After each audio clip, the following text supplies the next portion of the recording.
Hey guys, tonight we're taking a long, slow descent into a house that smells of old roses and secret sins. You've just arrived at House Armonde, a grand estate nestled between hills and pine forests, where the stone walls have seen far too much love and far too little peace. The night air is heavy with jasmine. There's wine on your tongue and curiosity in your blood.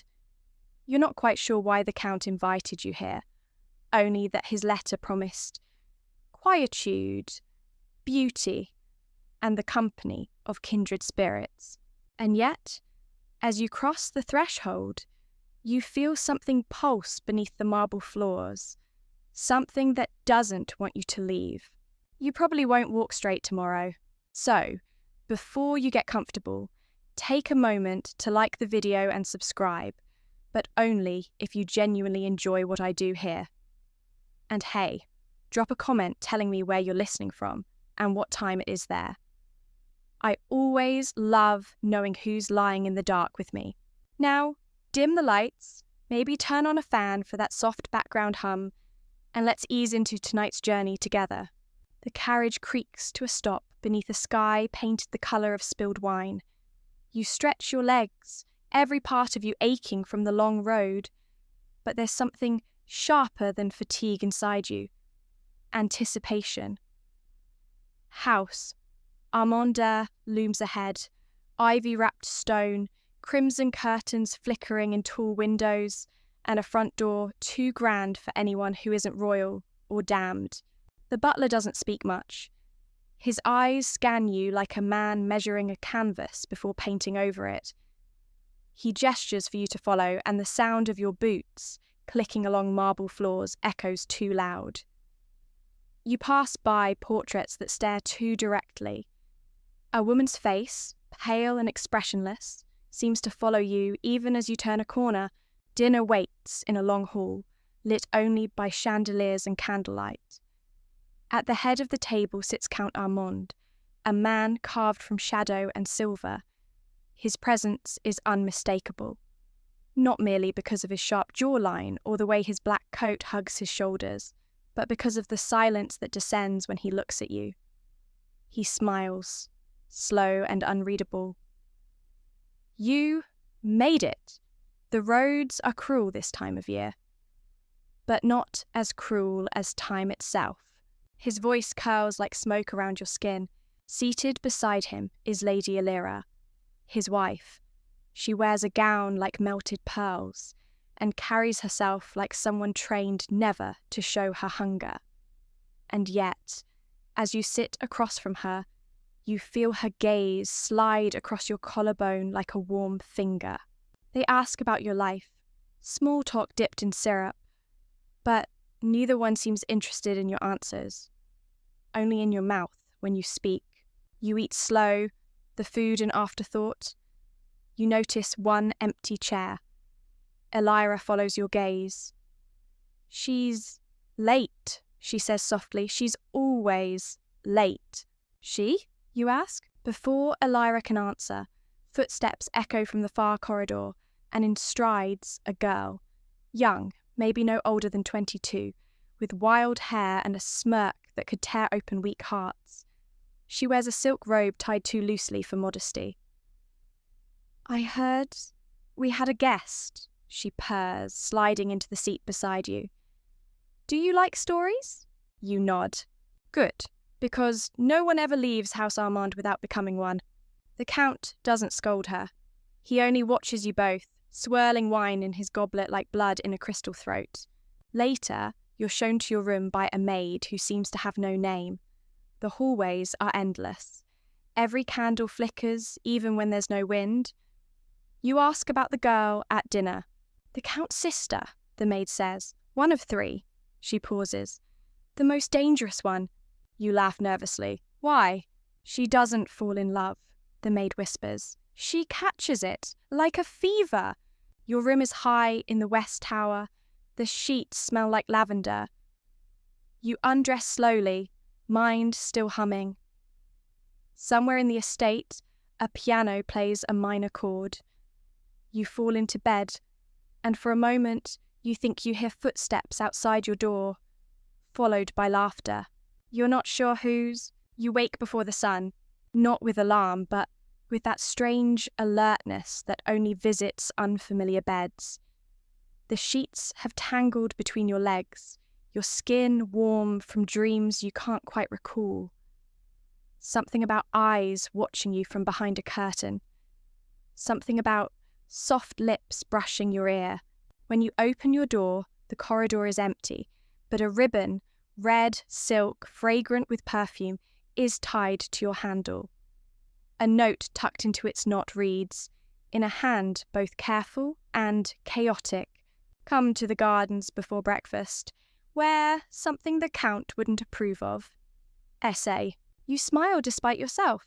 You weren't planning on obeying, but you also weren't planning on staying this long. The gardens behind House Armonde are overgrown, unruly, and impossibly beautiful, like a forbidden body grown wild in secrecy. Roses thick as fists, statues hidden under moss and ivy, and in the middle of it all, Sirene, the Count's youngest sister. She's barefoot on a bench, long legs crossed, a black shawl draped lazily around her shoulders, revealing much and hiding nothing. She grins when she sees you. I knew you'd come. They all do eventually. You don't sit right away, you watch her. She doesn't flinch from your gaze. She meets it, dares it. You're not like the others, she says softly, plucking a petal and letting it fall. You don't ask stupid questions. You don't try to fix broken things. You just listen. I like that. You finally take your seat. You ask if she enjoys living here. She sighs. No one really lives in House Armonde. We just orbit around the Count's gravity until we forget who we were. She turns to you then, voice low, eyes too dark to be safe. Do you want to be orbiting him too? You laugh. You say you don't even know him. She reaches out, slowly, playfully, and tucks a lock of hair behind your ear. Her fingers brush your cheek longer than they need to. Her hand lingers at the edge of your neck. You don't have to know someone, she says, to crave them. You feel a tremor rise inside you. She leans in, nose grazing yours. If you let him touch you, he'll change you. You know that, don't you? You don't answer. She laughs like bells ringing underwater, pulls back and hops to her feet. Come on, she says. I want to show you something they never let me show anyone. She leads you deeper into the garden to a crumbling wall covered in ivy. Behind it, a stairwell spirals downward, stone steps slick with moss and memory. What is this? You ask. Seren grins. The portrait room, the one we don't talk about. You follow her down. It smells of wax and rosewood and secrets. Candles line the wall. Dust floats like mist. There are paintings everywhere, massive canvases, some slashed or turned to face the walls. Others still hang, their subjects noble, tragic, and oddly familiar. Every lover who ever lived here gets a portrait, Seren whispers. Some commissioned, some painted in secret, some never finished. You stop in front of one, a woman with your colouring, your eyes. You lean in. She was the last one to visit. Stayed a month, Seren murmurs behind you. Vanished without a letter. We say she left, but the Count never denied painting her himself. You feel her move closer, the heat of her against your back. And now you're here. You swallow. And what do they say about you? Seren laughs, but it's brittle this time. That I'm too young to understand what I want. That I confuse desire with rebellion. Her fingers brush your hip, then pull away just as quickly. And maybe they're right, she whispers. But I'd rather be wrong than bored. A noise startles you both, the creak of a door above. Seren stiffens. That's Elira. Before you can react, she kisses your cheek. Fast, sharp, and slips into the shadows, vanishing like a wild thing that was never truly tame. You're left alone in the flickering dark, heart thumping, and then you hear it again. Footsteps, slow, deliberate. Closer. You don't move.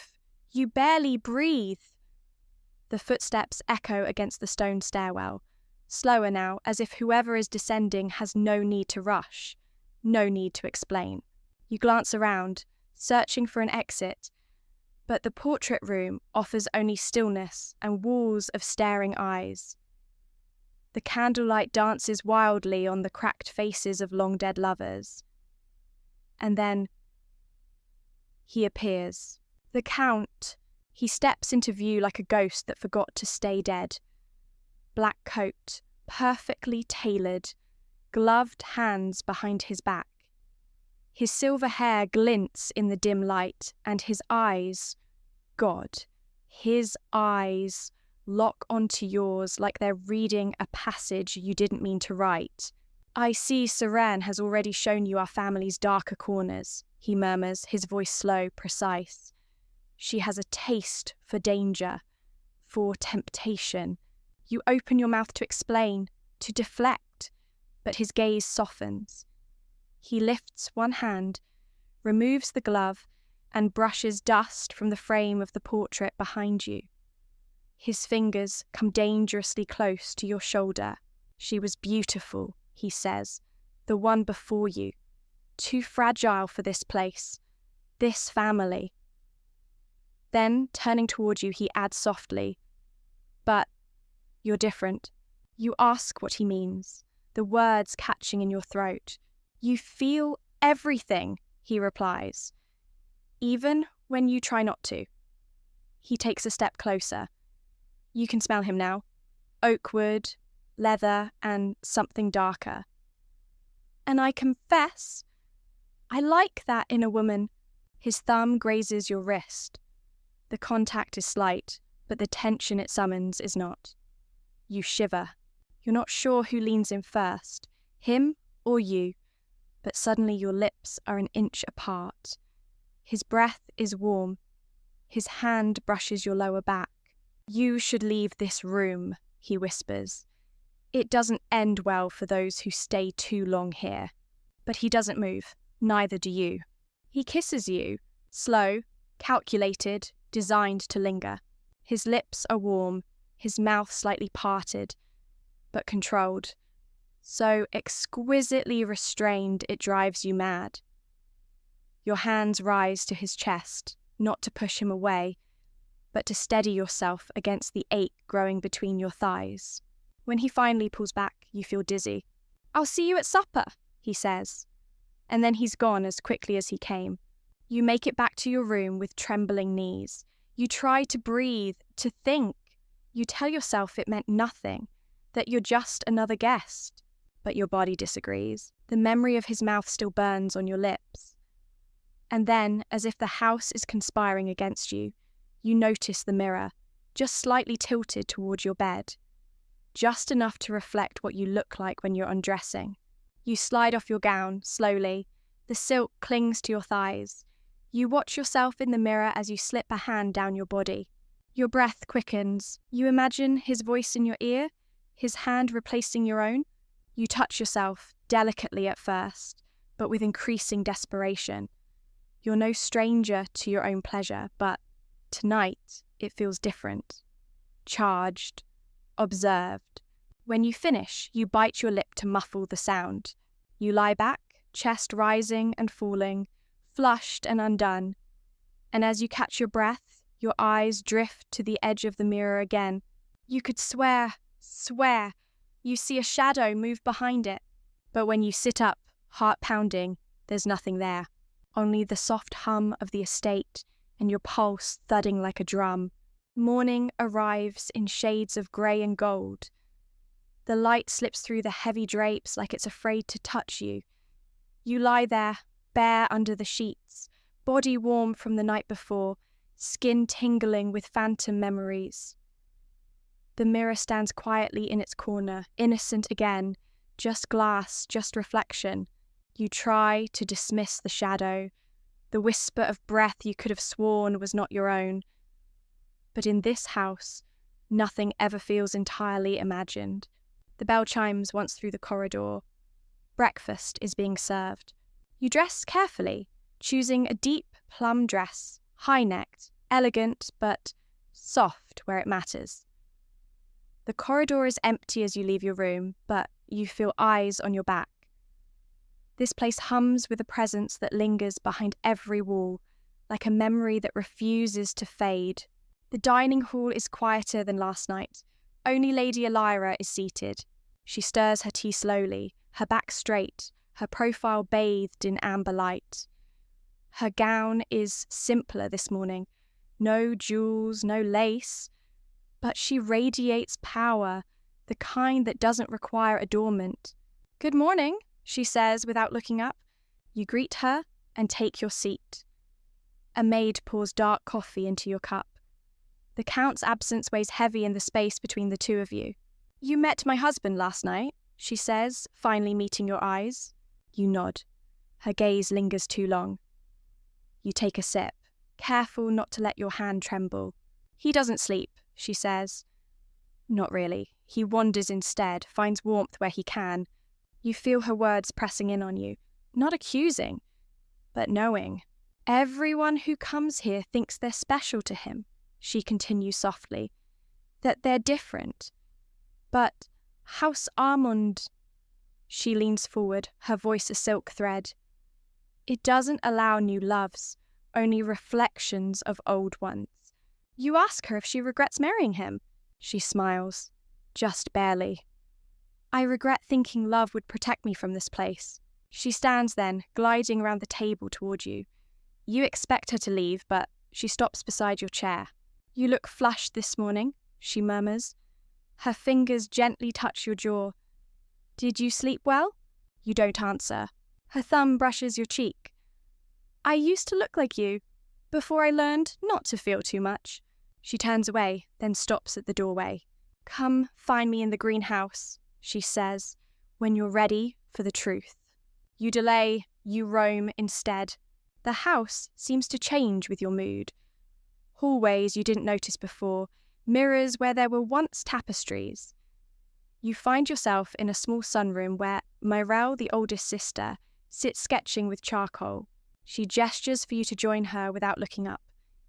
You watch her hands move, rough and firm, dragging lines onto the page like scars. "People say I'm cold," she says, "that I don't love, but that's a lie." You ask what she's drawing. "You," she says, eyes meeting yours for the first time. The sketch is haunting, not in its accuracy, but in how much it captures. Your guarded mouth, your wide eyes, your hunger. You've been here, 2 nights? And already you think you belong to him. You don't answer. Myrelle smiles faintly. You don't. None of us ever did. She stands, brushing charcoal dust from her hands. "Let me show you what he never shows anyone." She leads you through a hidden corridor into a locked room filled with letters, hundreds, all unopened. Some from years ago. Some written in trembling, desperate hands. Women write to him, obsess over him. Think if they just love him hard enough, he'll love them back. But the Count, he doesn't love. He collects. You scan the letters. Some beg him to visit. Others plead for answers. "This house is like him," Myrelle says. "Beautiful, imposing, full of rooms you're not allowed to open." She places a folded note in your palm. "This one was from me." You unfold it. The ink is faded. "Do you still see me? Or have I vanished into one of your portraits?" You look up, throat tight. Myrelle's face is unreadable. "Don't become part of his collection," she whispers, "unless that's all you want to be." She leaves you there. You sit among the letters, trembling. You want to believe you're different. You want to believe this is real. But House Armonde is whispering other things. And they're getting harder to ignore. You don't go straight to the greenhouse. Not yet. You return to your room and stare out the window instead, eyes trailing the edges of the estate. Ivy swallowing old statues, the glass of the conservatory glowing faintly like a lantern in fog. Lady Elira waits there. You can feel it. Her warning still curls around your neck like perfume. You don't know what scares you more, what she'll say or what you already suspect. But you go. The greenhouse smells of soil and heat and dying things. Vines climb everywhere. The glass above is misted with condensation, diffusing the light into soft gold. Elira is tending orchids, deep purple ones with petals like spilled ink. She doesn't turn when you enter. They only bloom once, she says. Once and never again. They die remembering the touch of sun. You ask why she wanted to see you. Elira clips a stem. Because the house won't tell you the truth. And neither will my husband. You take a slow step closer. She wipes her hands on a cloth, then faces you. Her eyes are clear now, no longer clouded by ceremony or seduction. Just clarity. When I married the Count, she begins, he made me feel like I was chosen. He watched me the way no man ever had, like I was art, but loving him feels like drowning in velvet. She touches your wrist. Her fingers are cold. And now I see the same look in your eyes. That ache. That fall. You whisper that you're not in love with him. She smiles gently. Not yet, but that's how it begins. You feel something break loose inside your chest. Uncertainty maybe, or defiance. Elira steps closer. You think you're special. I did too. Her breath is warm against your cheek. But he sees us all as variations of the same desire, different bodies for the same story. Her lips almost brush yours. You want something real? She whispers. Then take it. And then she kisses you. It's not like the Count's kiss. This one is hungry, human, heated with need and sorrow. Her hands slide into your hair, pulling you deeper into her. The greenhouse steams up, the air thick with scent and want. You kiss her back, not from confusion, but because you want to. She pushes you gently against the glass wall. Her thigh presses between yours. Her hands trail down your back, then lower, exploring with slow confidence. You gasp into her mouth, your nails digging into her hips. She moans, low, restrained, like someone who's learned to survive through silence. Your body arches into hers. Your breath fogs the glass. The air is thick with sweat and orchids. You feel her warmth between your legs, your desire pulsing through your core like heat through metal. You slide your hand beneath the fabric of her gown. She shudders against your touch, biting your neck softly, leaving a mark just above your collarbone. She whispers your name once, twice, then stills. And just like that, it's over. She pulls back slowly, trembling. Her lips are red, her eyes wet. I never had that, she says, voice thin. Not with him. You don't know what to say. She exhales, shaky. I'm sorry, I shouldn't have, but I needed to feel something that wasn't memory. You touch her hand. She grips yours tightly, then lets go. Be careful, she says. He never shares for long. You leave the greenhouse in a daze, limbs aching in strange, sweet ways. Your lips still carry her taste, salt, tea, and something faintly bitter. You walk without knowing where you're going until you're back in the east corridor. A fire crackles nearby. You lean against the stone wall and press a hand to your chest.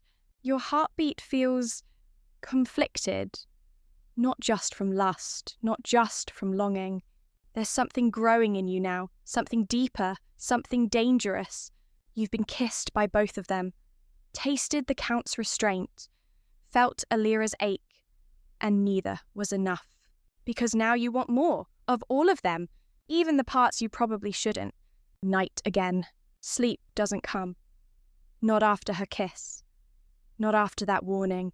You lie in bed, the Count's robe wrapped loosely around you, the silk barely brushing your thighs.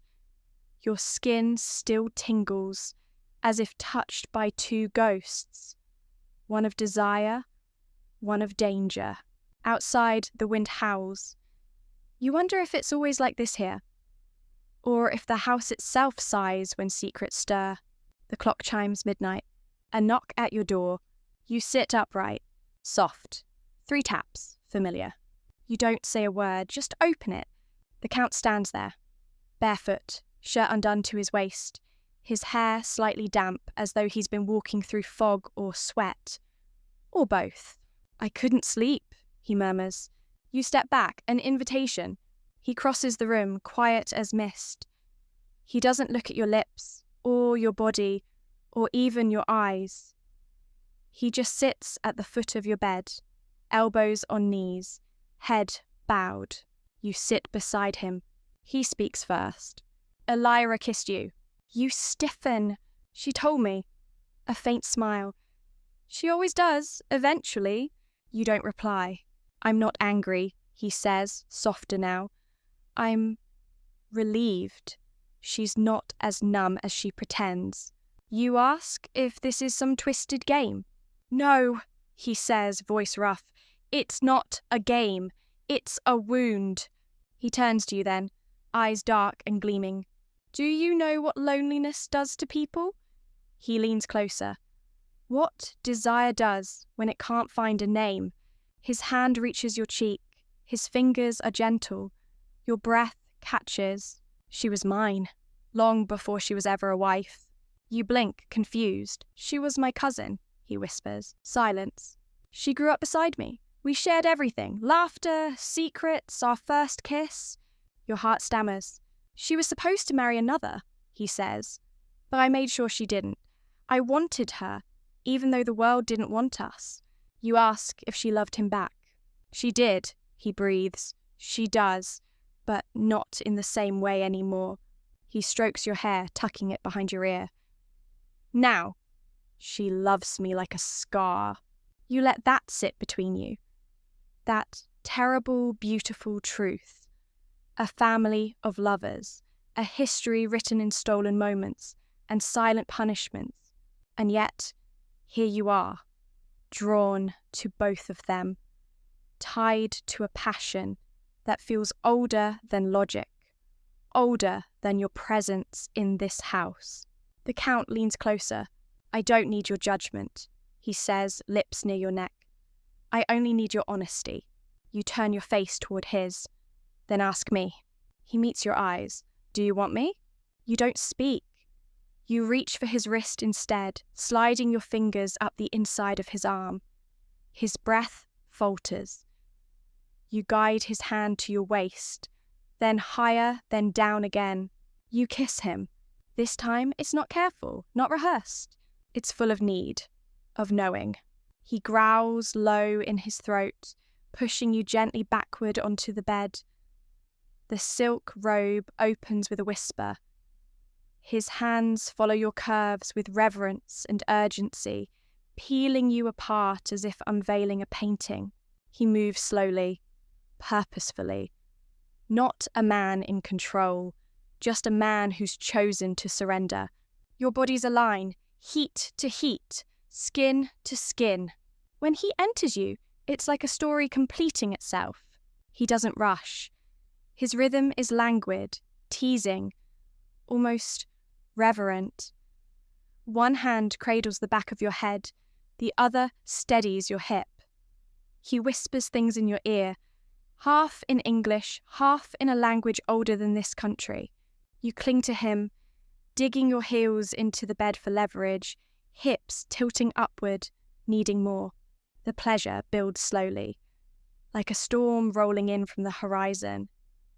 When it breaks, it does so with quiet gasps and shaking limbs. Afterward, he lies beside you, chest heaving, his thumb lazily drawing circles on your thigh. You belong here now, he says, whether you like it or not. You don't know if it's a blessing or a sentence. You just close your eyes and let the Count's breath warm your shoulder. But even in that stillness, your mind drifts. Back to Elira. And to the rest of the family you haven't even met yet. You wake to the scent of candle wax and lavender. Your body aches in that delicious way. the reminder of the Count still inside you, even if he's long gone from your bed. The robe is back on your shoulders. Someone must have covered you during the night. A quiet kindness. You rise, bare feet touching cold stone. There's a faint sound outside, like humming. A woman's voice. You follow it. Down the long hall, past shuttered windows and faded tapestries. The voice grows louder, more familiar. You pause at a half-open door. Inside, Elira. She's seated at a mirror, brushing her dark hair in long, slow strokes. Her robe is sheer this time, the pale fabric slipping off one shoulder. She hums to herself, lost in thought, but when she speaks, her voice is sharp. You shouldn't sneak. You step inside. You knew I was there? She glances at you in the mirror. I know everything that moves in this house, especially things that don't belong. You walk closer. The air is warm and thick with incense. Her perfume clings to everything, violets and something darker. You didn't stay the night, she says. You meet her eyes. He did. She doesn't flinch. Of course he did. He's never been good at waiting. The air between you is taut again, but not with anger. With tension, need, a question that hasn't been answered. You're not angry, you ask. Elira stands slowly. Her robe falls open a little, revealing the soft curve of her waist, the swell of her breasts beneath gauzy lace. She steps close. No, she whispers, I'm curious. Your breath catches. You think he's complicated? She asks. You haven't met the rest of us. She traces a finger along your collarbone. There's a garden behind the west wing, she says. Tonight, at dusk, wear something red. Then she turns, leaving the room as though nothing happened. You remain there alone, shivering, though not from cold. The day is long and strange. You wander the grounds, faded courtyards, marble statues with blank eyes, overgrown hedges that seem to lean in as you pass. You hear voices behind windows, laughter, whispers, a child's giggle, though you haven't seen a child anywhere. You begin to feel that the house is alive, somehow, breathing with you, watching you. By late afternoon, the sky turns copper. You find your way to the west wing. There, tucked behind tangled rose bushes and a rusting gate, is the garden. It's overgrown and secret. Vines strangle a stone fountain. Moss creeps over marble benches. In the centre, a table laid with fruit, wine, and velvet cushions. Candles flicker in glass lanterns. Elira is already there, waiting. She's dressed in crimson, long sleeves, plunging neckline, skirts slashed up the sides. She looks like a noblewoman from some lost era. Or a witch. She smiles when she sees you. I almost thought you wouldn't come.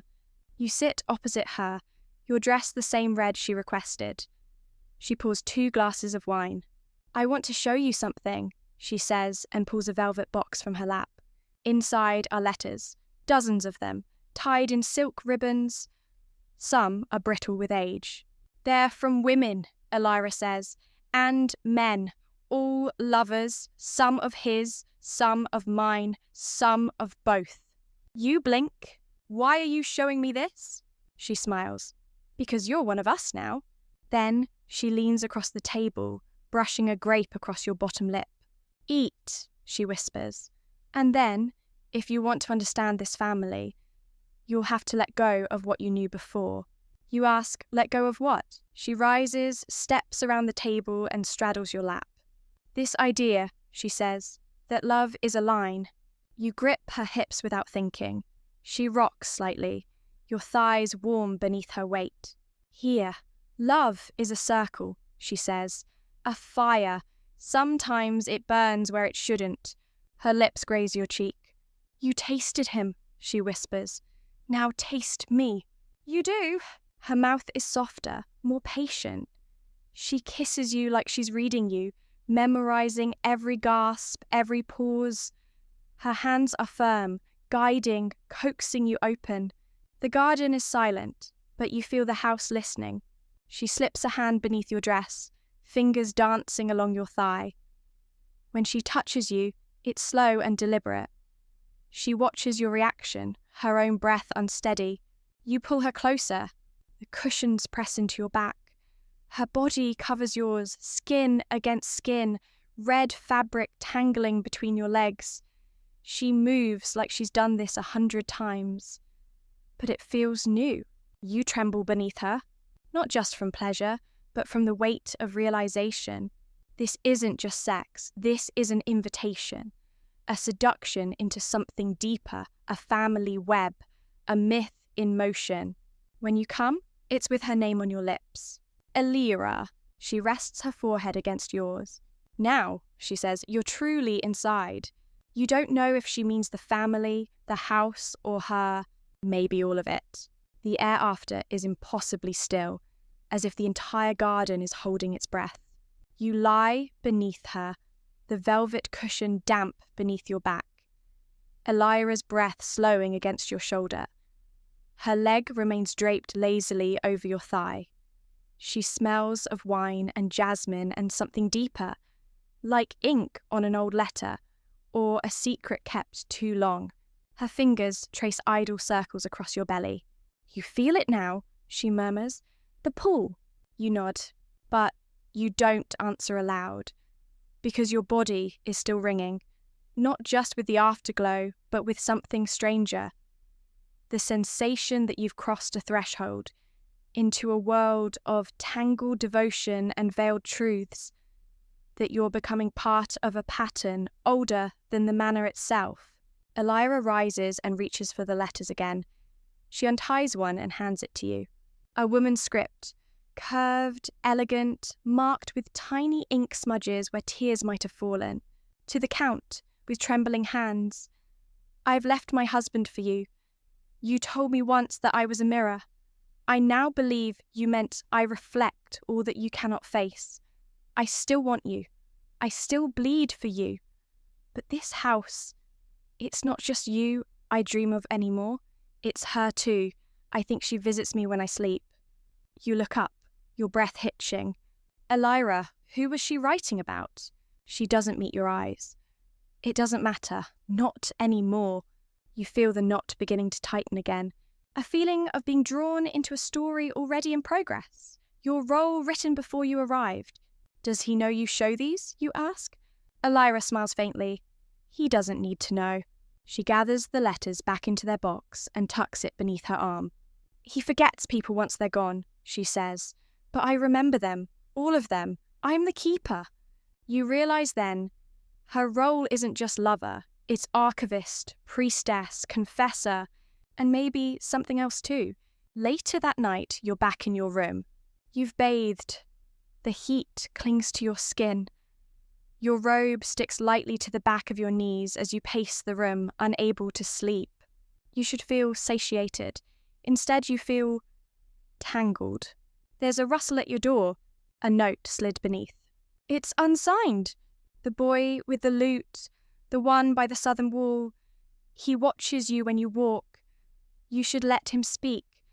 He has a tongue like silver. You stare at the handwriting, sharp, slanted, male, different from the letters in the garden. You clutch the note to your chest. Why is the house playing matchmaker? Why do you want it to? The next day is cool and wind-chased. You wrap yourself in a long shawl and drift down toward the southern wall. There, in the shadow of the ivy-draped arch, sits a boy, not much older than 20. Thin wrists, tanned skin, dark curls tumble across his brow. He looks up as you approach. Hello, he says, his voice soft but clear. The lute rests across his lap like something alive. He plucks a few notes, a scale, then a lilting tune, old and vaguely erotic, like something sung by a lover outside a window in a past life. I know you, he says. You raise an eyebrow. Do you? He nods. You're the new favourite. You laugh. That fast? He always picks one, every few seasons, but you don't flinch. That's new. You sit beside him on the low wall. The stone is warm beneath you. I got a note, you say. Told me to come here. He smiles. Wasn't me. I don't write, I just sing. He begins to hum again, fingers finding another pattern. This one softer, almost mournful. Who are you? You ask. Call me Ash, he says. You glance sideways at him. Short for? He shrugs. Maybe Asher, maybe Ashen, maybe Ashes. You both laugh quietly. His fingers slow, he turns toward you. Do you want me to stop playing? He asks. You shake your head. No. Keep going. So he does.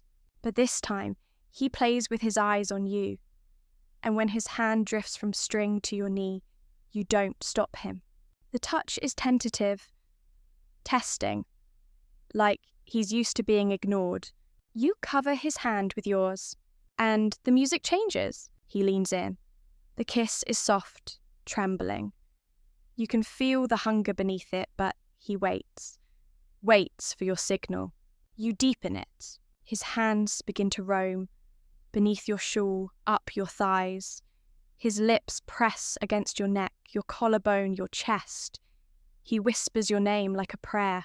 There, in the quiet garden alcove, with music still echoing faintly from the strings, you let him have you. It's different. He's not dominant like the Count, or mysterious like Elira. Ash is hungry, eager, devoted. Every kiss is worship. When you come, it's fast and bright and sudden, like the first time you touched yourself after puberty. Messy, beautiful, real. After, you rest your head on his shoulder. He doesn't say anything, just holds you, hands still trembling slightly. When you rise to leave, he catches your fingers. Be careful, he says. Why? Because now you belong to more than one of us. You sleep strangely that night. Not fitfully, but densely, like you're sinking through layers of memory that don't quite belong to you. You dream of Elira's letters, of her voice whispering in the dark. You dream of Ash's hands, warm and hesitant, and of the Count's cool eyes watching you from somewhere just out of reach. When you wake, there's dew on the windowsill, and your robe is tangled around your legs like a snake that tried to hold you still. You sit up slowly. Something in your chest feels altered, like a new key has been turned and a deeper room unlocked inside you. You're starting to suspect this house isn't just a house. You dress in something soft and black, unsure if you're attending a seduction or a funeral. Downstairs, the atmosphere has changed. The hall is quiet. Servants move faster, eyes lowered. A sense of preparation hangs in the air. The Count is throwing a dinner tonight. Not just for you, for all of them. Lovers past, perhaps, or those who never quite made it past the gate. You catch Elira in the hallway. She wears a thin gown of violet silk, low across her chest, with a string of pearls nestled above her collarbone. Don't sit at the head of the table, she says. You blink. Why not? That spot is reserved. For him, Elira gives you a long look. No, for the one he wants most. You understand. Tonight will be a test. The dining room glows with candles. So many, it looks like the walls themselves are weeping golden fire. The table stretches far too long for the number of guests, but no one seems to mind the distance. You count 8 others, scattered along the sides. Ash sits at the far end, looking nervous in a wine-coloured tunic. Elira leans against a carved post near the middle, sipping something dark from a goblet. Beside her is a tall, wiry woman with cropped silver hair and deep scars across one cheek. She watches you with interest. Across from her, a man in a poet's blouse and eyeliner sketches in a small book, not looking up even when you enter. They're all beautiful in different ways, marked, like relics that once meant something great. The Count enters last. He says nothing, just circles the table slowly, letting each gaze rise to meet his. He reaches you and stops. You feel his hand slide along the small of your back. I hope you're hungry, he murmurs. You'll be fed. You take your seat, one spot down from the head. Elira nods in approval. The meal is lush. Roast quail, honeyed figs, Oysters soaked in rosewater, little spoonfuls of caviar tucked into folded flower petals. But no one's eating much. They're watching. Tension swirls beneath every word. Each guest seems to carry a private history, some thread binding them to the Count, and now, to you. A toast is offered. Ash lifts his goblet with both hands. To whoever survives this? Laughter follows, nervous but real. The Count smiles faintly. To whoever endures. Glasses clink. You drink slowly, letting the wine settle behind your eyes. A game begins. A kind of confession circle disguised as conversation. Tell us something you've never said, the silver-haired woman says to the sketcher. He replies without looking up. I once watched him sleep and imagined cutting off his hair and keeping it in a jar. More laughter. And you? She asks you next. You hesitate. I think I'm falling, you say softly. Falling for him, Elira presses. You shake your head. For all of you. There's a silence. Not disapproval. Recognition. The Count stands. His voice is steady, calm. If you remain here, you do not choose just me. You choose this life, these people, their shadows. He gestures down the long table. They all chose me. And then chose each other. Some fell apart, some bound tighter. But the moment of choosing, it changes you. His eyes find yours. You've been touched by Elira, by Ash. You've felt what it is to be part of the house. Not just as guest, but belonging. You nod. He walks around the table behind each guest, stops behind you, then whispers in your ear, Are you willing to be taken deeper? You close your eyes. Yes. The others rise. One by one, they gather around you. Elira takes your left hand. Ash kneels at your feet. The silver-haired woman gently unclasps your cloak, lets it fall to the floor. No one rushes. There's no shame, only heat, only reverence. Elira presses a kiss to your temple. Ash's fingers slip beneath your garment, brushing your thigh. You gasp softly. Someone unlaces your bodice. A voice whispers at your back. Let us make you ours. You lie back on the banquet table. Flesh on linen, warmth surrounds you. Hands and lips and breath. It's not just sex, it's initiation. You are kissed in places that have never been kissed. You are touched with tenderness, with worship, with hunger. Mouths move across your skin in unison. Elira whispers stories between kisses. Ash moans your name like he's learning it for the first time. The Count watches. He does not interfere. Only when you are gasping, trembling, already undone once, maybe twice, does he step forward. And then he takes you. In front of them all. No shame. Only belonging. Your cries echo off marble and candlelight. You clutch at whoever is nearest. A hand in your hair. Lips on your shoulder. The Count inside you. Firm and certain and claiming. You come again. Harder. Raw. You don't know whose name you scream. Maybe all of them. Afterward, you lie limp, surrounded by warmth. Limbs tangled with others. Someone draws a velvet coverlet over your legs. The Count brushes your cheek with the back of his hand. You've passed the first threshold, he murmurs. Your body aches beautifully. Your heart races like you're falling from a tower into open arms. And still, something tells you, this is only the beginning. You wake in a bed that isn't yours. Again. But this time, you don't panic. You don't even flinch. Your body aches in sweet, strange places. Your skin smells like sweat and sex and incense. A musky perfume clings to your collarbone. The faint imprint of a mouth lingers on your thigh. You're alone, but not lonely. Silk sheets brush your bare shoulder as you sit up. Your robe is gone. Your neck is adorned with a thin gold chain you don't remember putting on. A gift, perhaps? A mark. You hear footsteps in the corridor. You don't hide. You want to be seen. Elira appears in the doorway, already dressed in deep crimson. Her eyes are a little softer now, not so guarded. She crosses her arms and leans against the doorframe, looking you over like a painter admiring her own work. "You held your own last night," she says. You smile faintly. "Did I?" She walks to the bed, sits beside you. For a moment, you both just breathe. Her fingers find yours. "There's something you need to know," she says. A small tightness forms in your chest. "Tell me." She hesitates. "You're not the first to fall in love here." You nod slowly. "I didn't think I was, but you're the first he's let stay this long." You walk together through the garden that afternoon. A violet sky threatens rain, but the house seems to hold the weather at bay.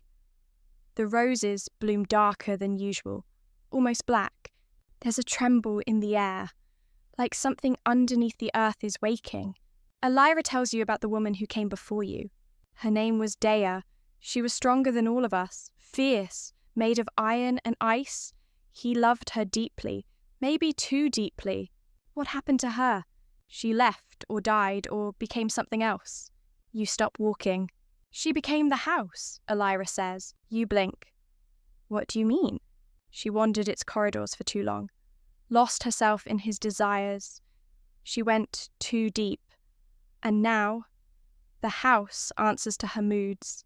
You look at the windows, darkened glass like blank, watching eyes. "And that's why he doesn't let people in easily?" Elira nods. "Because he's still mourning her." Elira's voice drops to a whisper. "Or fearing she'll return." That evening, you're summoned again. This time, not to the dining hall, to the library. You open the door and find him standing at the hearth, back to you, shirt loose at the collar, one hand resting on the mantel. The firelight dances across the edges of his figure, making him seem older. Tired. "You knew Dea, you say?" He turns slowly. "Yes. You loved her." "I did. And now you're afraid I'll disappear the way she did." He smiles a little sadly. "No, I'm afraid you won't." You cross the room slowly. "Because then you'd love me even more?" His eyes flicker. "No," he says, "because then I'd lose more of myself." You undress in front of the fire. Not as an offering, not as a performance. Just honesty. Your skin catches the light like old parchment. Your curves, your scars, your softness, none of it hidden. He watches you like he's watching a sacred rite. You reach for him. When he steps forward, he doesn't take. He receives. You lower to the fur rug together, skin against skin, his chest warm, heartbeat steady against your cheek. For a long time, he just holds you there, not moving. Then, with quiet reverence, he begins to kiss you. Your collarbone, your wrist, the hollow beneath your ear. Slow, methodical, as though memorizing the lines of a forgotten spell.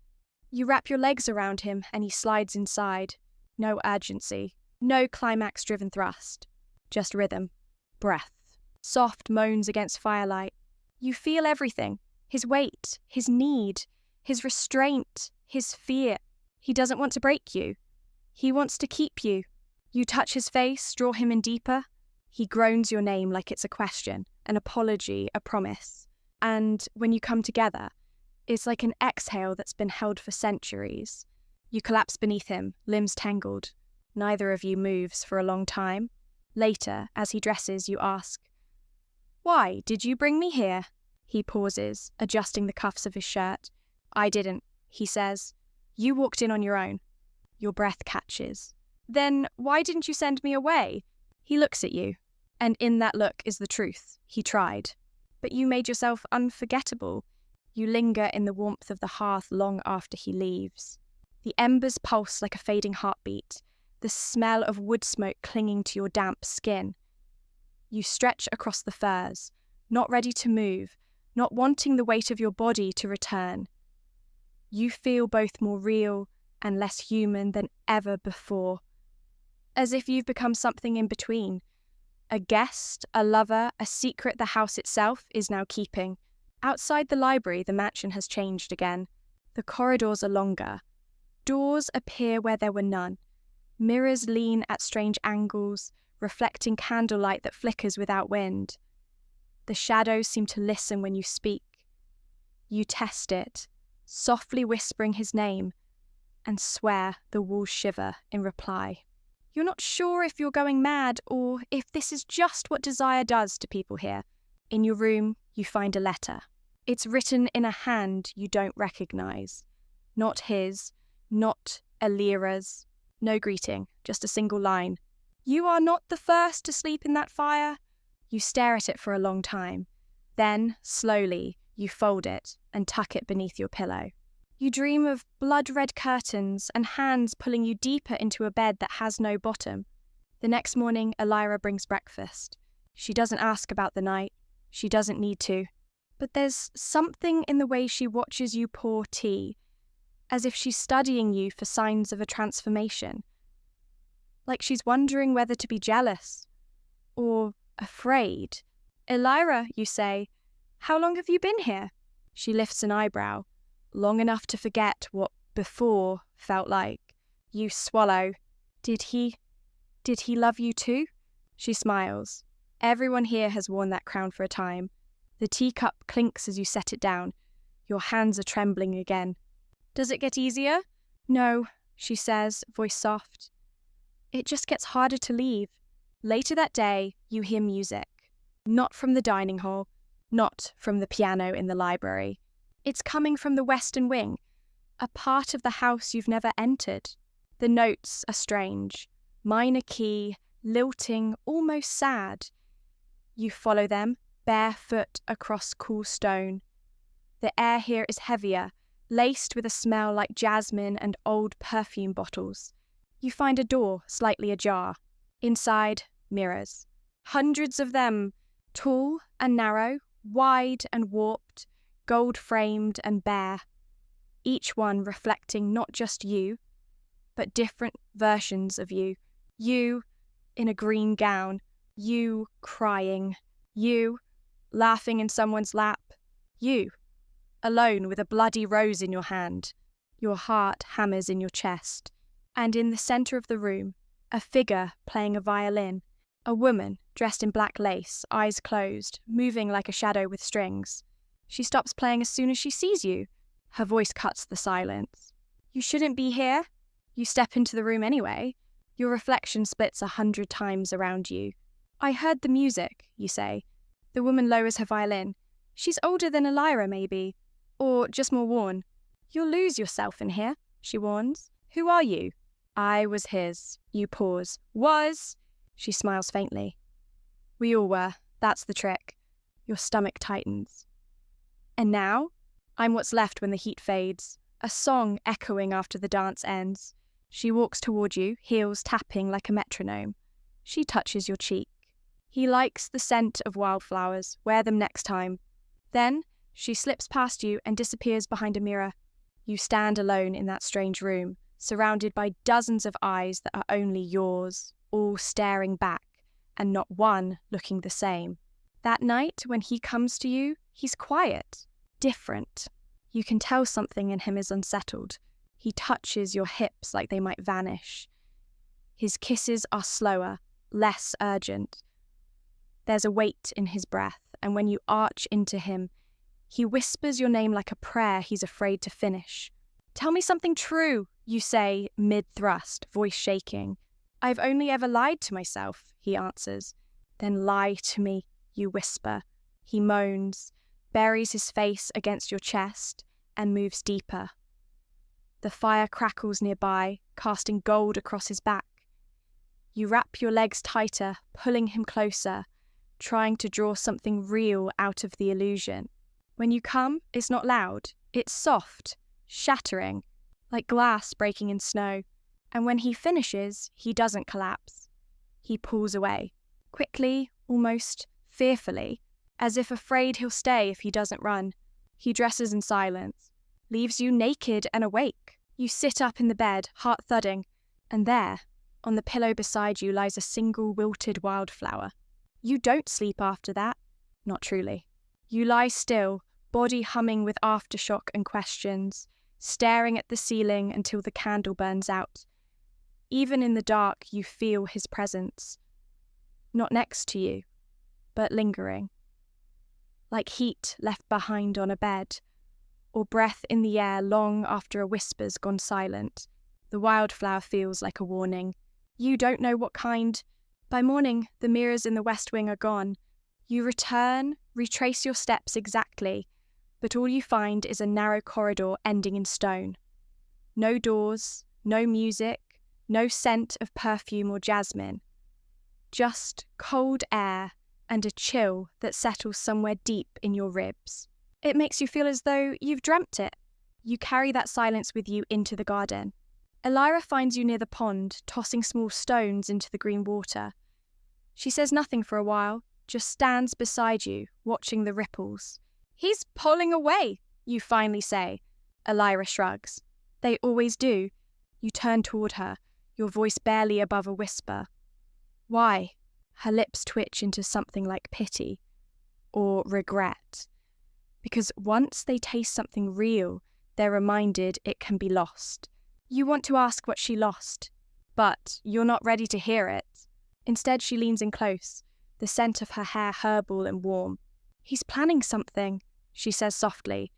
"Something with you. Be careful." You spend the rest of the day in the study, reading a book you don't remember pulling from the shelves. It's filled with stories, ancient ones, of noble families who slept with their secrets, of lovers turned ghosts, of cursed bloodlines and forbidden heirs. Every page feels familiar. Uncomfortably so. On the last page, someone has scribbled a note in ink. He collects women like relics and buries the ones who shine too bright. Your heart skips. You shut the book. When you look up, the Count is standing in the doorway. He doesn't smile this time. No lingering glances, no teasing edge to his voice. Just a cool nod and, "Come with me." You follow him through the house, deeper than you've gone before, through iron doors, down steps made of old, uneven stone. The air turns colder. Damp. A cellar, or something older than a cellar. A chamber built to be forgotten. He opens the final door with a key that hangs around his neck. Inside, candlelight flickers against marble walls. And a bed, not like the ones upstairs. This one is ancient, ornate, carved from black wood, covered in white silks. Your stomach tightens. "Why are we here?" you ask. He doesn't answer with words. He walks toward you, lifts your chin with 2 fingers, and kisses you slow and deep. You feel something in him tremble. And when his hands find your waist, they hesitate, just for a second. "You want me to remember this?" you murmur against his lips. "Yes." "Why?" He doesn't say, but his hands slide down your hips, and he guides you to the bed. This time, everything is deliberate, measured, like he's carving the memory of your body into stone. His lips brush your collarbone, your ribs, the soft flesh of your thighs. He undresses you as if the fabric itself were sacred, kisses every inch like a man offering prayer. And when he enters you, slow and deep, his breath hitches, as if this is something he both craves and regrets. You don't speak. You only move. You meet every rhythm with one of your own, your hands clutching his back, your breath tangled in his name. And when you come, it's quiet. Deep, like the opening of a locked door. He finishes inside you. Doesn't pull away. Not yet. Afterwards, he lies beside you, one arm beneath your neck. There's silence, but not peace. He stares up at the carved ceiling, something dark in his eyes. You trace a line down his chest and whisper, "What are you afraid of?"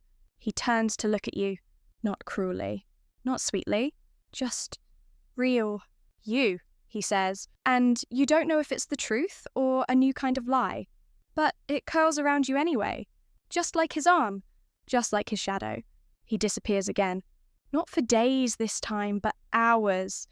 Still, it leaves a hollow in your chest that echoes louder than it should. You've never said the word love, but it's beginning to bloom behind your teeth. A tender bruise you dare not press. When he finally returns, it's with a request. "Come meet my wife." You blink. I thought she was... He cuts in. Not dead, not exactly. The way he says it doesn't help. She waits in a sunlit room that feels completely wrong for her. Too warm, too open. But the moment you step inside, the air tightens. You feel it in your lungs before your brain catches up. She's younger than you imagined, and more beautiful. Not the kind that stuns, but the kind that watches. Her eyes settle on you like hands, peeling, calculating. She doesn't rise from her chair, just nods her head in a slow, deliberate motion. You say your name. She says, I know. Then nothing. Not a word for a full minute. When she finally speaks, it's soft. So, you're the one.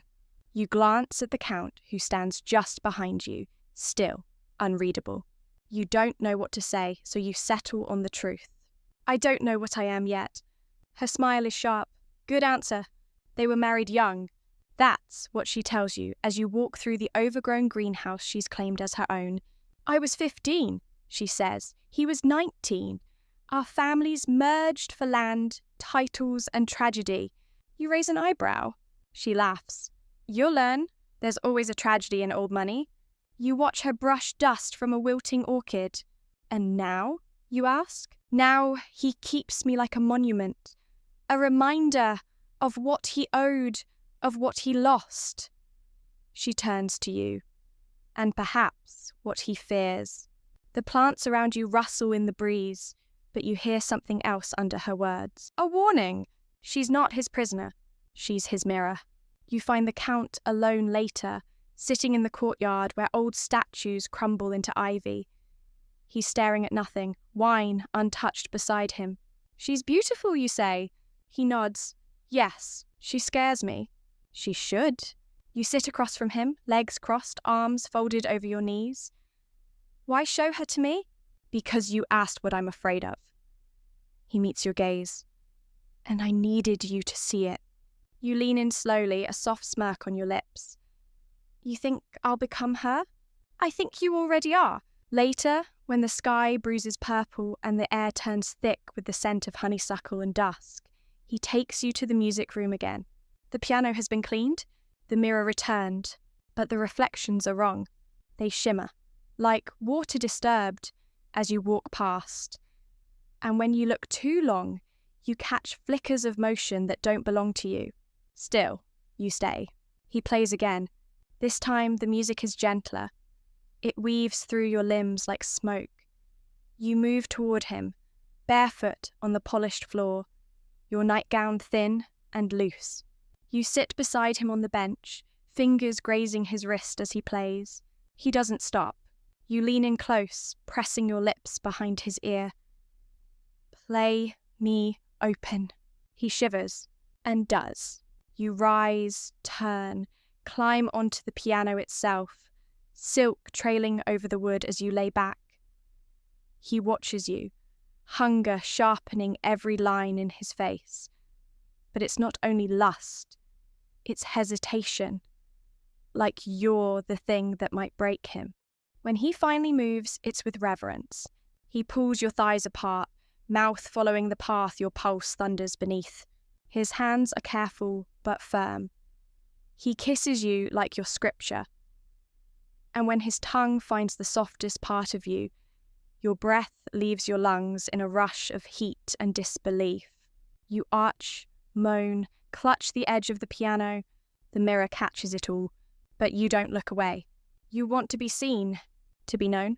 He makes you come with his mouth, soft and slow, then again with his fingers inside you, drawing out the moment like a long, perfect note. When he finally enters you, it's as though you've fallen through sound itself. No words, only movement and breath, and a breaking kind of closeness. Afterwards, you curl into his chest. He strokes your hair, eyes fixed on the mirror. But when you glance at the reflection, your body is there, and his is not. You sit up sharply, but he catches your wrist. It's fine, he says softly, just the house. Liar. He doesn't deny it. You kiss him hard like punishment. He takes it and says low, do you believe in curses? You look into his eyes and whisper, "Only the beautiful kind." You don't sleep that night. Not really. You drift in and out of heat-drenched dreams, each one laced with strange symbols and twisted corridors of the manor, echoes of rooms you haven't yet seen. The Count is there in each of them, sometimes watching, sometimes begging, sometimes gone altogether. And always, always the mirror, it watches you back. When morning finally bleeds through the lace curtains, you wake to find him sitting beside the bed, already dressed, a small leather-bound book in his hands. He looks older today, not in body, in presence. "I want to show you something," he says. You follow, without question, draped in a robe, feet bare as always. He leads you not down but up, past the servant levels, past the guest chambers, into a part of the manor that smells of sealed stone and forgotten memories. At the very top of the west wing, behind an arched door, lies a gallery. Dust hangs in sunbeams like velvet smoke, and oil paintings line the walls. Figures with your eyes, your jawline, your secrets. You stop. "You've painted me," you whisper, "but you haven't posed. Not once." He nods. "Dreams," he says simply, "or visions. I don't know anymore. But I started before I met you. That should terrify you. It doesn't. Instead, it draws something from deep inside you. A strange, tender ache you don't recognize. A memory you never made. You reach for the nearest canvas. It shows you, face turned away, sitting on the edge of the bed you now share. Behind you, a figure approaches. Not quite him, not quite someone else. "You've always known me," you murmur. He steps closer. "I think I was waiting."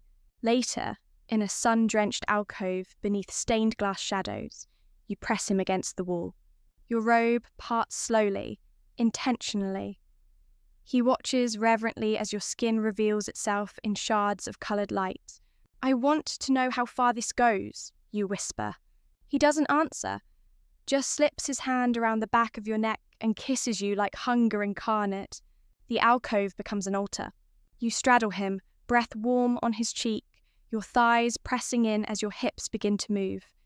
He enters you in a slow, upward push that makes your mouth fall open with a soft, shocked gasp. You ride him there, framed by cathedral colours, his hands tight around your waist, your eyes never leaving his. This is worship, and you are both the prayer and the answer. The movement builds until your rhythm breaks apart, and he holds you through it, firm, groaning into your neck as he spills inside you. And afterward you stay. No rush, no shame. Only breath and the sacred hush of something ancient passing between your bodies. That night the wife returns, not in body, in voice. You hear her through the walls, not speaking but singing. A melody so soft it almost isn't there, but it reaches you under your skin, into your bones. You wake sweating, eyes wide. The Count is already sitting up.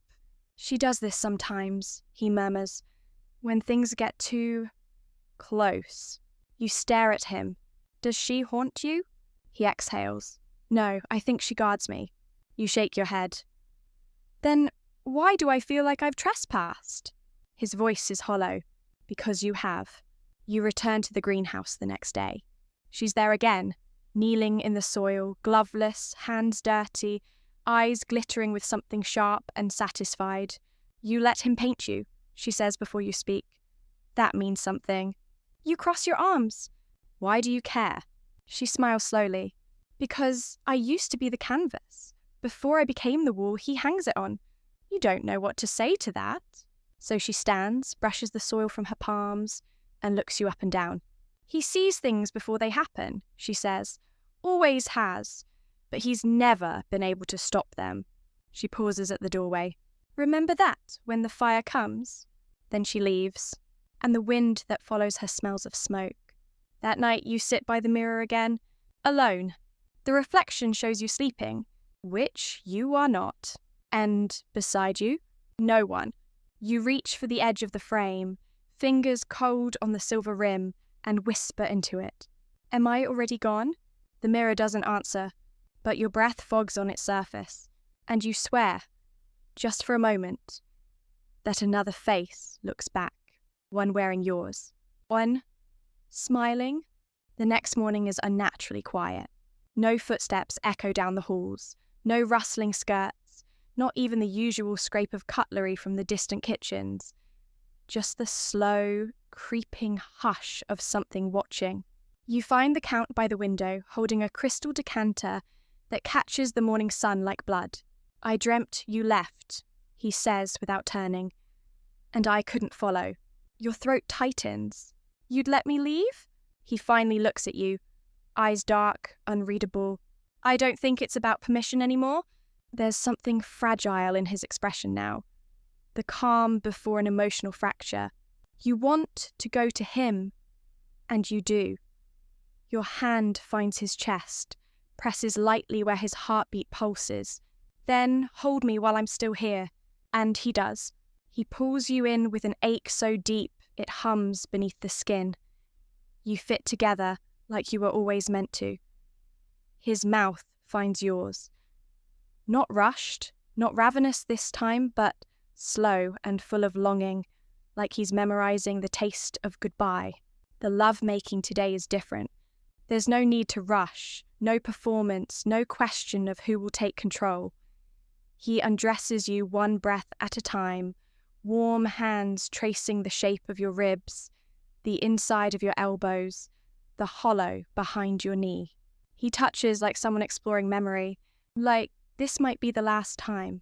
You lie back on the velvet settee in the red salon, sun falling across your breasts, nipples hardening beneath the heat of his gaze. His mouth finds you there, teasing, gentle, coaxing gasps from your throat as his fingers slide down, down, and enter you slowly. Your hips lift to meet him. He doesn't speak, only watches you fall apart beneath him. And when he enters you again, it's as though the world stills. You hold on to him with your legs around his waist, his lips at your temple, his breath trembling. The climax takes you both in waves, tender and devastating. You cry out into his mouth. He shudders into you with a moan low and ragged. When it passes, neither of you moves for a long time. You only listen. To the silence. To each other.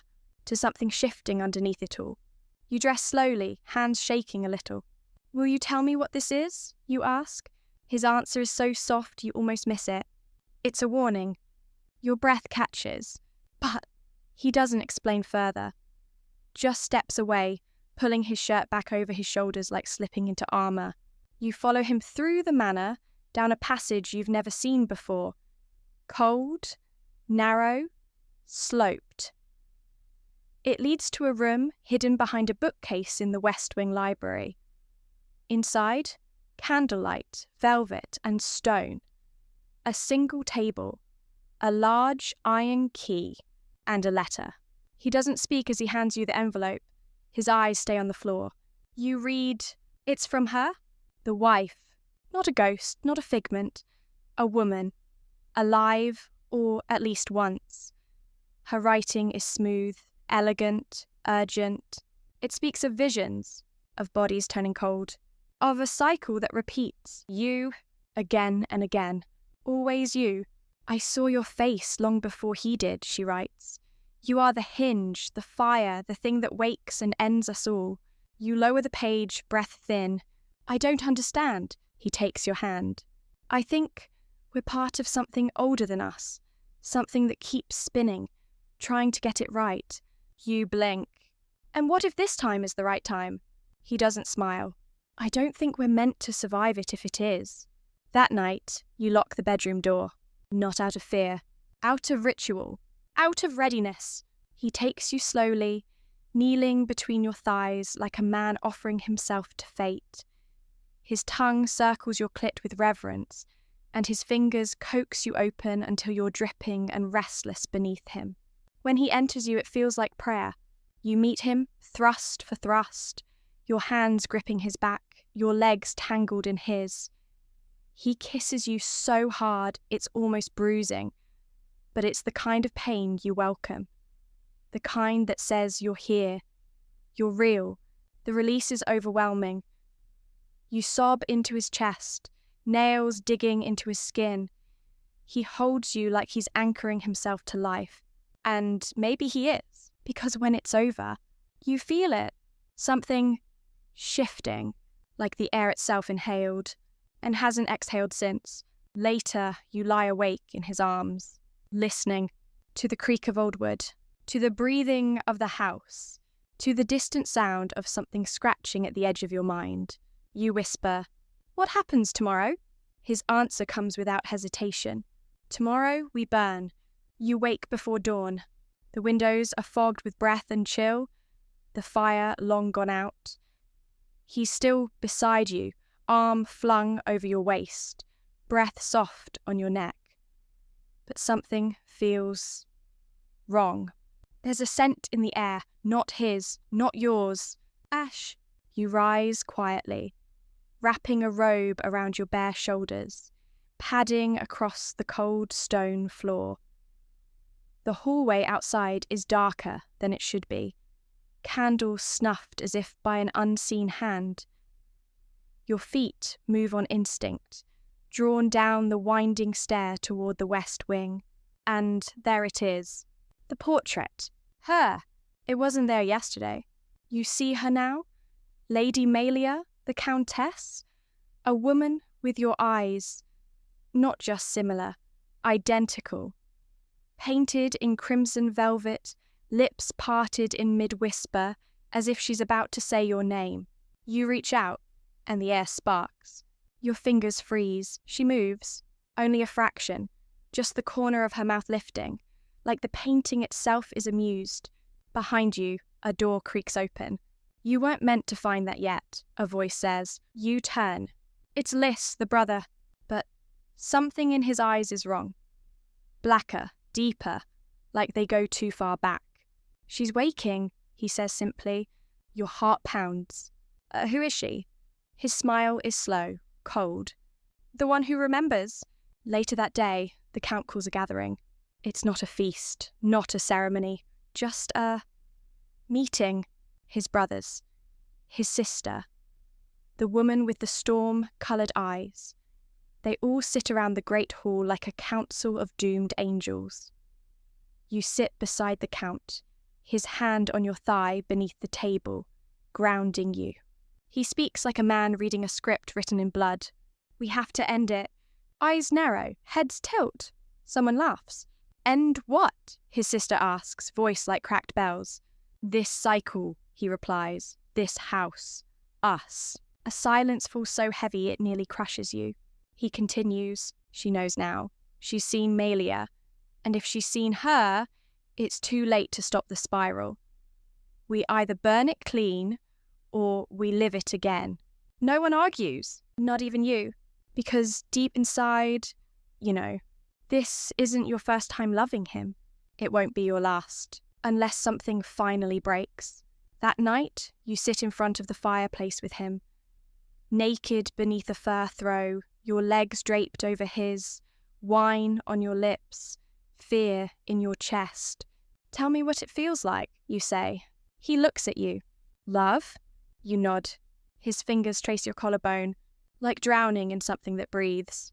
You smile. That doesn't make sense. Neither do we. You kiss him then. Deep, aching, drawn from something beneath your ribs. Your thighs part as he lifts you into his lap. This time the sex is wild. Not fast. Wild. Like a wind that doesn't care who it uproots.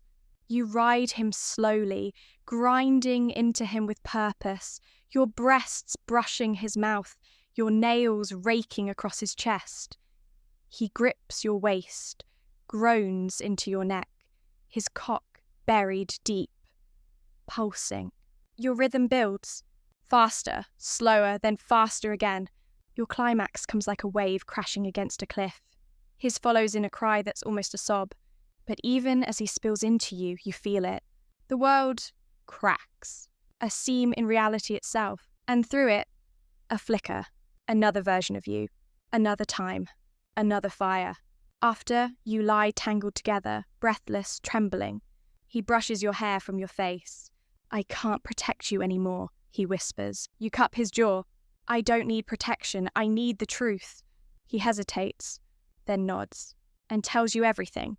The family curse, the repeating cycle, the blood pact made long ago, trading their mortality for eternal return.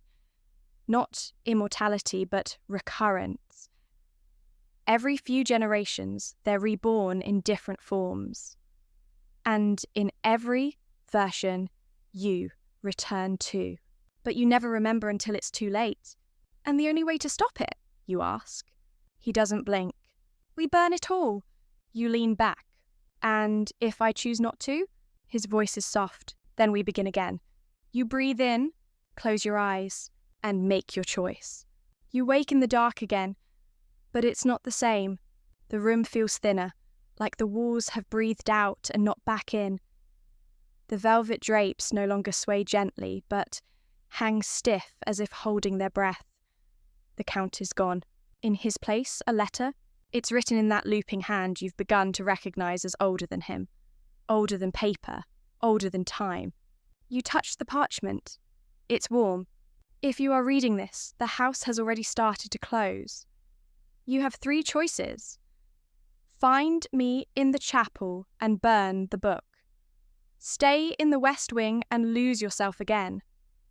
Or take the stairs down, where the truth sleeps. Your fingers tremble. You dress in silence, every movement a decision. You leave the robe. You want to feel everything. You choose the stairs. The staircase spirals downward behind a hidden panel in the library. You find it by chance. Or perhaps not.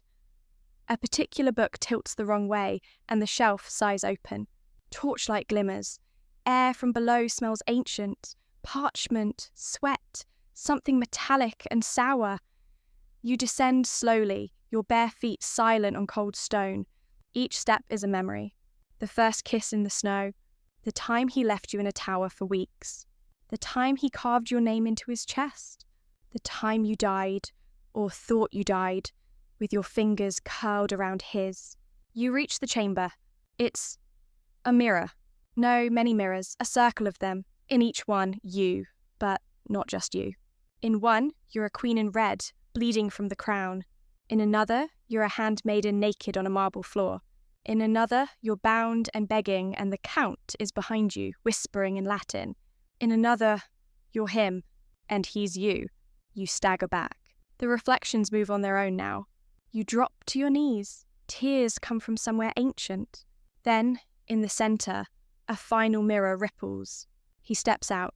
Not the count as you knew him, not the man from the bed, but a shadow of him. A version of him laced with hunger and loneliness and centuries of guilt.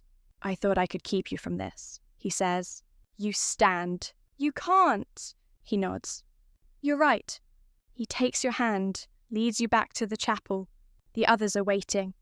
Lys with his cold smile. Scylla with her silver hair coiled like serpents. The storm-eyed woman, even the twins who never speak. They stand in a circle around a stone pedestal. Atop it, a book. Black leather, no title. You feel it before you touch it, the heartbeat inside. He speaks. This is the book of all our lives. You look up at him. And burning it ends them? He doesn't blink. Yes, this house, this bloodline, this loop. You hesitate. What happens to us? He steps close, whispers, we don't come back. You glance at the others. Some stare in silence, others nod. One of them is crying. They're ready. So are you. You lift the book. It moans in your hands, like it knows. You carry it to the fire in the altar. You throw it in. The room screams. The fire is blinding. Heat wraps around you like a cloak of ash. You feel something rip. Not skin, but soul. You fall backward into his arms. He's shaking, but still holding you. I'm sorry, he says. You whisper, I'm not. Your lips find his in the smoke. One last kiss, and the world folds. Not in destruction, but release. You wake in a field. Soft grass, blue sky, no mansion. No mirrors, no weight in your chest. He's there beside you, breathing. No titles, no family names, just him. He wakes, blinks up at you. I dreamed of fire, he says. You smile. I dreamed of you. He sits up. We're free? You nod. No more house. He cups your cheek. But are we still us? You kiss him once. Yes, but now we get to choose what that means. And for the first time in every life you've lived, you feel the warmth of a future unchained. You take his hand and walk forward together. The road ahead is simple dirt. Not marble, not velvet, and yet it feels like silk beneath your bare feet. Sunlight slants across the fields, warm and golden, touching the world like it's something sacred. You glance over at him as he walks beside you, his hand still in yours. He looks different here. You see the same eyes, but without the storms behind them. The same jawline, but it's not clenched. And his hands, once always curled in readiness for violence, for seduction, for command, now just rest against you with peace. I feel like I've been holding my breath for centuries, he says. You smile. Maybe you have. You walk in silence, the kind that says everything without needing words. Trees line the path. A creek gurgles somewhere nearby. A bird calls out once, like a lullaby just beginning. He breaks the quiet. Do you remember everything? You nod. Every life, every room, every touch. He swallows, eyes on the horizon. Even the terrible parts? Especially the terrible parts. There's a pause. Then, do you regret any of it? You look at him, study him. I regret not burning that book sooner, you say softly, but not the parts with you. He lets out a breath, a real one, and you can see the weight begin to fall off his shoulders. He steps closer, pulling you toward him until your chests touch, until your foreheads rest together. I don't know how to be just a man, he whispers. Not a count, not a creature, just him. You kiss his eyelid. Then, let's learn together. You find a small cottage nestled near a lake by sundown. There's smoke curling from the chimney. A woman greets you with a nod, not with suspicion, not with fear, but with the easy kindness of someone who's seen many travellers and offered shelter to each one. She says nothing about your strange clothes. She simply brings you bread, goat's cheese, water, and warm blankets. You sleep in a loft under the stars. That night, your bodies find each other again, but without the ghosts, without the mirror watching, without the guilt. This time, there's no plan, no performance, just hunger.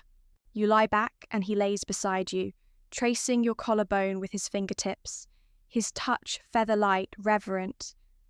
You open to him slowly, every breath a new way of being known. He kisses you like he's tasting something for the first time. Your sigh is not a performance, it's surrender. He pulls you atop him, hands steady on your hips, guiding, patient, wanting nothing more than to watch you take your time. You move like you've always known each other, yet this time it feels brand new. Like two rivers finally running in the same direction. When release comes, it's quiet, full, warm. You fall asleep tangled together, his chest beneath your cheek, his heartbeat slow. The next morning, you wake to birdsong and his arm slung lazily across your waist. He stirs, half smiling. I dreamed of nothing, he murmurs. It was beautiful. You turn to face him. Then, let's make sure we never dream again. Let's just live. His thumb brushes your lips, and this time, you don't drift into mystery. You step into life. You try not to look back, but you do. Just once. The cottage grows smaller behind you with every step, nestled in the hollow near the lake, already glowing with memory. A soft wind stirs the trees as you and the Count continue down the path, now as simple travellers, with nothing but time and each other. But peace is never uncomplicated, not for you and not for him. That evening, when you reach the edge of a small village and trade silver for a loaf of bread, the tavern keeper's eyes flicker in recognition. Not toward you, toward him. He notices too. Later, by the fire, you ask quietly, "Does someone know you here?" He shakes his head at first, then admits, "There are many versions of me in the world, some gentle, some monstrous." You pause, watching the flames dance. "And which are you now?" He doesn't answer. Instead, he leans into you, forehead resting against yours like he's trying to breathe your calm, your stability, your forgiveness. That night, your lovemaking feels like an answer to the question he cannot speak. Not frantic, not fearful, but searching. A way of proving to himself that he's still capable of being wanted, not just needed. Desired, not feared. You kiss his wrists, his neck, the scars down his back. He melts beneath you like wax, not from dominance, but from trust. But peace is fragile. It begins with a letter pressed into your hand by a child who runs off before you can stop them. The wax seal is familiar. House Armonde. Inside, scrawled in a shaky, delicate hand, is a plea. "He left us. They've begun fighting again. Someone is going to die. Please, come back." It's signed only with a single name, Elise. You stare at it, heart pounding. The air around you thickens. He's silent as you show it to him. Then he says, with more calm than expected, "She was always the last to let go." You sit beside him. Let the silence build between you. "Should we go back?" you ask, not sure if you're whispering it for him or for yourself. He closes his eyes. "If we return, we'll lose everything we just found." A beat. "But if we don't," you say slowly, "they'll destroy each other." He looks at you, his expression unreadable. Then, "So maybe we let them." You nod. But neither of you sleep that night? By morning, your decision is made. You pack lightly. Just a small satchel, a flask of water, and a blade. Not for battle, but for the final cutting of ties if need be. He tries to remain stoic, but his hands tremble as he helps you braid your hair. "Will you come with me?" you ask, not looking at him in the mirror. "No," he answers, then hesitates. "But I'll wait." You turn to him. He cups your face and kisses you long, slow, deep. And when he pulls away, he whispers, "If you never return, I'll know it was because you chose peace." You try to smile, fail. You walk away anyway. You ride hard for 2 days. The gates of House Armonde rise like bones from the mist. Inside, silence. No servants, no music, no laughter. Only Elise standing in the courtyard, her dress torn, her mouth red. Not from paint, but from blood. She sees you, crumples into your arms. "They've all gone mad," she gasps. "Lucien tried to kill Jules. Mother locked herself in the tower. And the Count's brother, he's back. He wants the title, the house, everything." You hold her, stroke her hair, try to breathe. Inside this place, it's as if no time has passed at all. And in that moment, a thought blooms like a thorn. What if peace isn't something you run toward, but something you create? You stand tall, and you walk back into the madness. You don't knock when you enter the grand hall. The heavy doors groan open like a creature waking from sleep, and all eyes turn toward you. Jules sits slouched in a velvet chair, one hand bandaged, the other clutching a goblet of wine with trembling grace. Across from him, Lucien paces, eyes rimmed with sleeplessness, shirt torn and stained with blood, not entirely his own. A third man leans against the fireplace, tall, lean, with the unmistakable arrogance of shared blood. The Count's brother, Armand. He smiles when he sees you, but it's not warmth, it's possession. "Ah," he says, "the Count's favourite little diversion. Come to save the family, or to finish what he started?" You step forward. Your boots echo against the marble. "I came because a girl bled on the doorstep to ask me to." Elise appears behind you, breathless but strong. She grips your arm. She hasn't let go since the courtyard. Jules rises, face pale. She means to fix us. Lucian snorts. We're beyond fixing. No, you say calmly. You're just too drunk on memory and pride to remember how to live without poison. Armonde pushes off the hearth. So you'll save us with words? You meet his gaze. No, I'll save us with a choice. You draw your blade, not to threaten, but to offer. This family was ruled by love once, and it nearly burned down the world. So now you decide. You either cut each other apart, trying to prove who's worthy of inheritance, or you place the blade gently on the table between them as you give it up. A silence settles over the room like snowfall. Jules stares at the blade. What would we even become without all this?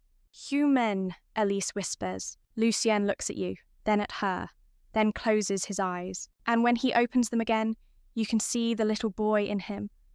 Lost in a house too big, too cruel, too full of secrets. One by one, they walk away from the blade. 2 weeks pass. Not every wound is healed, but some are. You write to the Count. You don't tell him everything, just that you're still breathing, that the house is still standing, that Elise sleeps better now, and the windows are finally opened again. His reply comes days later, in a thick envelope. One line. Then I'll wait a little longer. Spring arrives with lilacs and the hum of bees. You find yourself barefoot in the garden more often, trailing fingers across lavender and old stone. The sun hits the courtyard just right some afternoons, casting long shadows across the arches where you once moaned into his mouth, where he once pulled you from your loneliness, like a man pulling a sword from stone. You ache for him, not just the body, though, yes, that too, but the way he saw you, as if you were a cathedral. One night, Elise sits beside you on the balcony. You still love him. You nod. She rests her head on your shoulder. Then go. And just like that, it's decided. You arrive at dawn. The cabin still stands. Smoke curls from the chimney. Chickens cluck lazily. The world is quiet, like a breath held between heartbeats. You knock once, then open the door. He's there, older, perhaps, or maybe just tired. He doesn't speak, just reaches for your hand. You cross the threshold and let the door swing shut behind you. He kisses you like you never left, like his soul recognized yours from 1,000 miles away. You fall into bed, still clothed, laughing softly between gasps. Then slower, and slower still. His fingers trace the line of your jaw. Yours skim down his chest. The fire crackles. Somewhere outside, a bird sings. You don't speak. There's nothing left to prove. You just stay. Together. The fire burns low, casting golden waves across the sheets, the floor, the curve of his shoulder as you rest against him. No more questions. No more weight. Just the gentle rhythm of his breathing. The slow unfurling of the night. Your heartbeat slows one beat at a time. You trace a lazy pattern across his skin. A freckle here, an old scar there. He hums softly, lips against your forehead. Neither of you move to break the stillness. Outside, the wind carries no warnings. Just the hush of trees swaying and the gentle trickle of water nearby. You feel quiet, not in the empty way. In the full, safe, finally home kind of way. He shifts slightly, arms wrapping around you more tightly, like he might lose you again if he lets go. But he won't. Not now. Not ever. Again. You match his breath. In, out, warmth, weight, peace. There's no past pressing on your shoulders. No future to unravel. Just the press of his chest against yours. The softness of the bed. The quiet comfort of skin on skin. And in that final moment, just before sleep takes you, you smile. You made it. You survived the war. You loved fiercely, fought harder, and in the end, you came home. To yourself, and to him. So now, let your body soften. Let your breath melt into the dark. Let your heart be held. You made it through the night.